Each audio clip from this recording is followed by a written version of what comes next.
Auspex deep scan ready. Tyrannocyte spores. A just fate for the heretics. Leave the traitors to reap what they sow.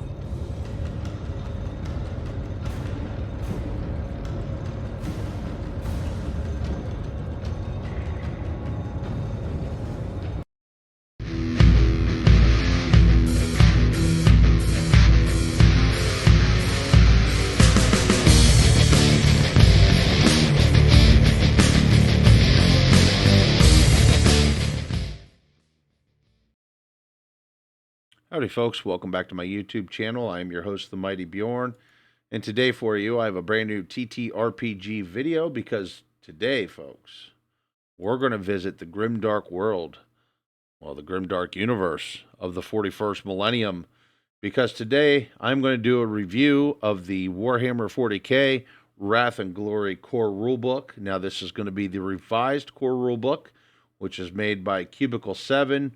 That's currently who holds the license and the whole 9 yards for the Warhammer 40k TTRPGs, and this is completely their own TTRPG. As far as I'm aware of, this is actually the newest Warhammer 40k TTRPG. There was actually quite a few predecessors from Fantasy Flight Games before Wrath and Glory was put out there.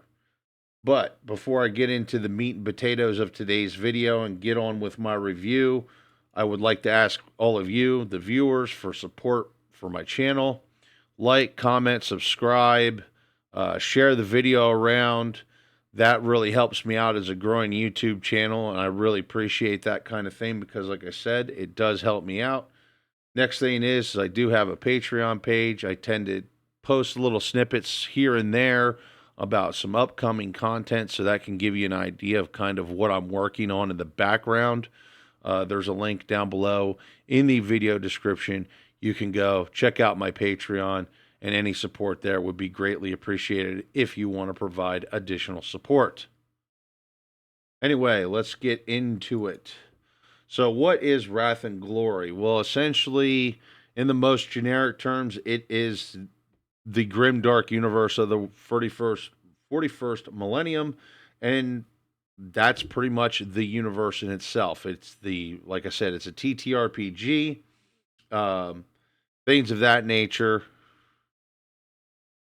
However, unlike its predecessors like Dark Heresy, Wrath and Glory focuses more on storytelling, fast-paced action, and a more streamlined gameplay, where Dark Heresy was more simulator. I want to say Wrath and Glory is more narrative, although there is still a decent amount of rules there to make the game advanced in itself, but more advanced in rules light, but less advanced than, say, a simulator game like Dungeons & Dragons or Dark Heresy. Now, with that being said, though, there is more options of play here. Previously, with like Dark Heresy, it was focused on doing things as part of the Inquisition. Only War was more focused towards the Imperial Guard. Black Crusade was more focused on doing things as Chaos, and so on and so forth. There was also Rogue Trader, which was more focused on Rogue Traders. This kind of gives a broad brush. Wrath and Glory gives a bit of a broad brush of what the 40k universe is and the different types of roles that you can take within the 40k universe. So if you want to play a smart, sexy rogue trader with hooker boots, there's rules and provisions there for that. If you want to play some barbaric orc war boys creating a wall all over the place, well, there's rules for that too. And of course, you can play the Emperor's finest, the Space Marines. With all that being said, though, it does have some kind of complex character creation, and honestly, the character creation can be quite a bit time-consuming and frustrating, to say the least. So with that being said, when it comes to doing your character creation, I definitely suggest very heavily a session 0 with all your players, where you're all sitting there deciding what kind of tier you want to play, what kind of campaign you want to do, and just kind of work together to create your characters. Also, with that being said, another thing that helps lighten the load is there's actually a program out there for a website. I will try to remember to put a link in the video description, but no promises. That actually has a character creator on the website, like an interactive digital character creator that will help you create your characters, and it definitely makes it more streamlined and easier. It also lets room for homebrew type stuff to be added into it while you're creating your characters. Either ways, even though the character creation is frustrating, I do have to say that the play itself is very rewarding. The action feels nice because it's really quick. There's not a lot of rules to bog things down. When it comes to the story elements, there's not a lot of things to bog things down. Tests are made pretty easily, which I'll get into here in a little bit. But generally speaking, it's a pretty easy game to play, kind of pick up, understand, and play. And you don't really have to know a ton about the Warhammer 40k universe to really get into Wrath and Glory. That being said, though, I still recommend at least knowing a little bit of something about the Warhammer 40k universe. Now, I do have to say that I feel the artwork is pretty good. Quite a bit of the artwork here the pictures here in this video is actually artwork from the Wrath and Glory books. Maybe like digitized blow-ups or whatever that they have on the website. But the artwork I feel is great. It captures the mood of, the grimdark universe of the 41st millennium. And the artwork just really captures everything. There's pretty decent amount of artwork, although in some areas I feel they probably could use a little bit more artwork. And that's mostly got to do with for people that really don't know that much about Warhammer 40k. For me, it doesn't really matter as much. Now, with the digitized copy, it is very well bookmarked. So far, so good. I've been going through the book, and I've been able to kind of flip back and forth through different things pretty quickly and pretty easily. So the PDF version of the book, when it comes to the bookmarks, really well done. Definitely a huge benefit, especially because there is so much there. It's a pretty meaty book, ranging at almost 400 pages. Now, to play the game itself, when it comes to dice, it only requires D6 dice to play. But with that being said, you're going to need either 2 different colors of D6 dice, or you're going to need like 2 different sets where maybe you have a standard set of D6 and then you kind of have some mini D6. And that's because you also have what is called a wrath die. So you will need basically a good amount of standard D6s, and then you're going to need a very specific, another D6 of like a different color or something to work as your wrath die. But when it comes to dice, D6s, you can steal them out of a board game. They're all over the place. Anymore, I actually kind of prefer D6 games because I just find them to be easier, just to be honest. Especially when it comes to teaching players a game.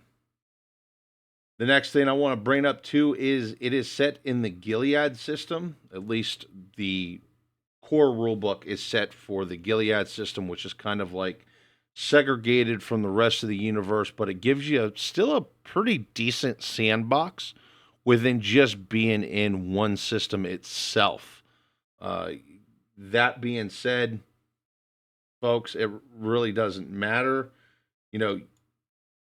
You can really bring the Gilead system to life with what's there. It's really fleshed out.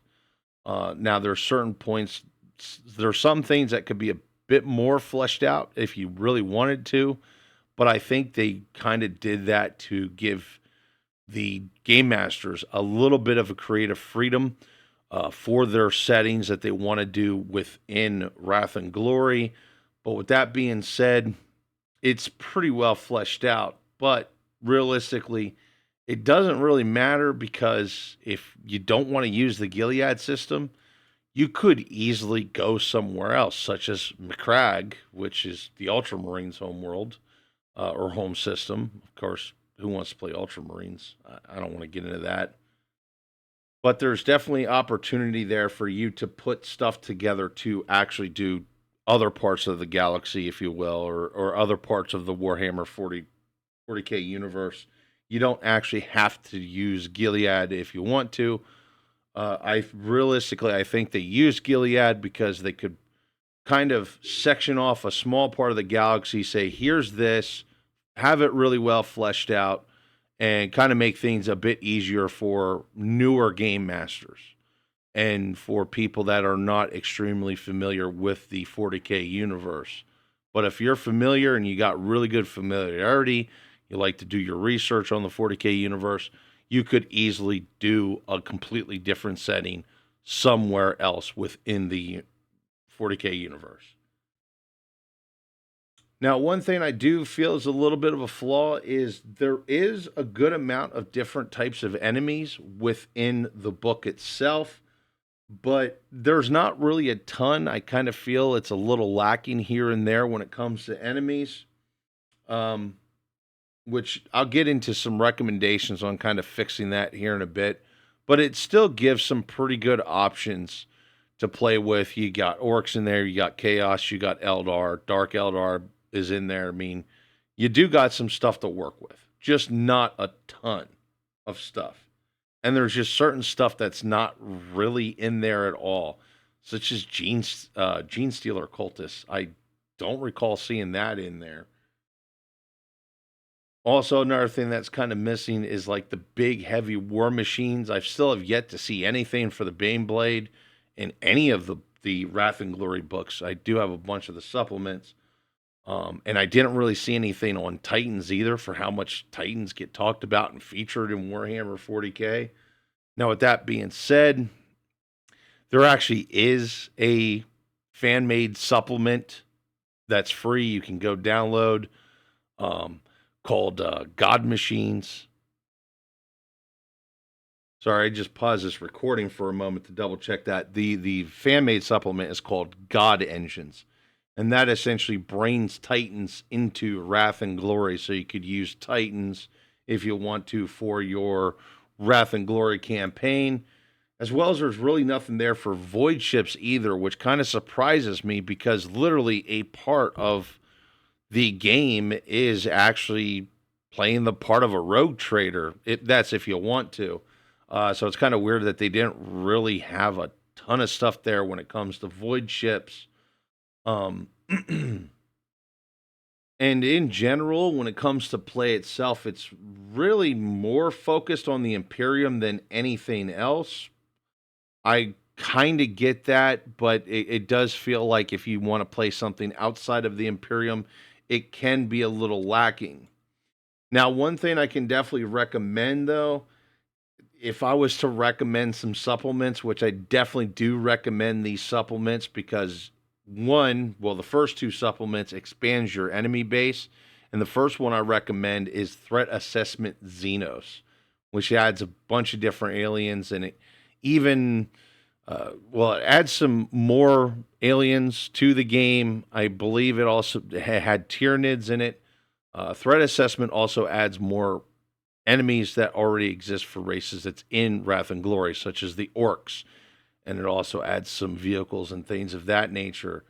The next one I also recommend is Threat Assessment Heretics, as this one completely focuses on Chaos, Chaos Renegades, Chaos Demons, different things of that nature. And it really just adds Chaos in like full flavor into the game. So I think that's kind of important, especially if Chaos kind of always seems to be the big bad guy anymore for Warhammer 40k. The next one I really recommend too is the supplement titled Church of Steel. Now, I do have some gripes and beefs about Church of Steel, but it adds realistically a lot to Wrath and Glory as it focuses on adding vehicles, lots of vehicles to the game, as well as vehicle equipment. And with Church of Steel, you can actually design some of your own vehicles, as it really doesn't cover every vehicle out there in the Warhammer 40k universe, although it does cover quite a few of them and in pretty good detail, giving you lore, etc., and even some varying options for different things, such as like with the Lehman Russ battle tank. There's quite a few different variants of the Lehman Russ, and the book also covers those different variants of the Lehman Russ. And this is actually one area I feel the book was a little weak on, that the core rule book's a little weak on, is vehicles. But I do have to say that Church of Steel really corrects that issue, even though Church of Steel has its own issues. Now, with all that being said, the core rulebook, the revised core rulebook for Wrath and Glory, is almost 400 pages. And they really take great effect on how much they put in that book. They really use those 400 pages to the fullest.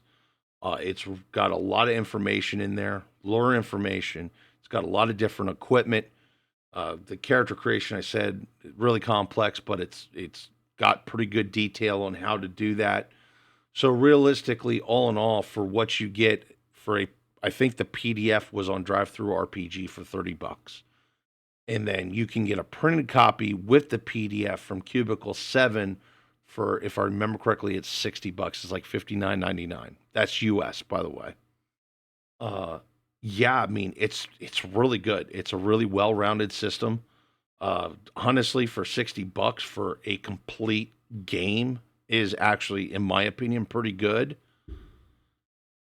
Even though I feel that Wrath and Glory does lack in certain areas, especially like when it comes to vehicles and just more variety of enemy, it's still better than what it would cost you to get the current player's handbook for Dungeons and Dragons as a printed copy, which, if I remember correctly, I seen it for going for $80.